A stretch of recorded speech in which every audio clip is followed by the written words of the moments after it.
ফেসবুকের বেশি বেশি রিচ হলে ফেসবুকের বেশি বেশি ফলোয়ার বাড়ে, সেই জন্য বেশি বেশি কিন্তু লোকজন কমেন্ট করে। একটা যখন 5 লাখ 6 লাখ যখন ফলোয়ার পেজে যখন কেউ কোনো কমেন্ট করে, সেক্ষেত্রে সে যদি কমেন্টের রিপ্লাই দেয়, এখানে কিন্তু সে দেখা যায় যে তার যে ফলোয়ার গুলো রয়েছে সবার কাছে কিন্তু একটা নোটিফিকেশন চলে যায়, তারা কিন্তু দেখতে পারে যে অমুক কিন্তু তাকে কমেন্ট করছে বা ব্যাকফিড দিয়েছে।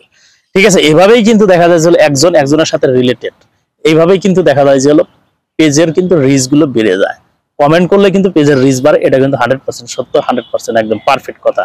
এবং কমেন্ট যদি না করেন, সেক্ষেত্রে দেখা যায় আপনি যদি একটা ভিডিওতে লাইকও দেন, লাইক দিলেও কিন্তু দেখা যায় যে আপনাদের কিন্তু পেজের কিন্তু রিচ বেড়ে যাবে এবং ফলোয়ার কিন্তু বাড়ার সম্ভাবনা থাকবে। ফলোয়ার বাড়বে কখন? যখন আপনার ভিডিওটা কমেন্ট করবেন এবং লাইক দিবেন, যখন তার ভিডিওটা আপনি 1 মিনিট দেখবেন, তখন কিন্তু দেখা যায় যে আপনি ওই পেজের যখন রিচ, ওই ভিডিওটার যখন রিচ বাড়বে, তখন কিন্তু আপনার এই কমেন্টটার কিন্তু ওখানে থেকেই যাবে। ওখানে যত কমেন্ট হবে তত কিন্তু আপনার কাছে নোটিফিকেশন আসবে এবং আপনার কাছে কিন্তু আপনার পেজটা কিন্তু অটোমেটিকলি ভাবে রিচ কিন্তু মানে ধীরে ধীরে ইনক্রিজ হবে।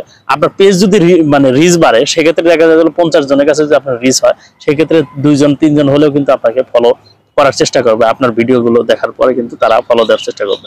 কিন্তু অবশ্যই আপনারা শুধু লাইক এবং কমেন্ট করে কিন্তু দৌড় দিবেন না।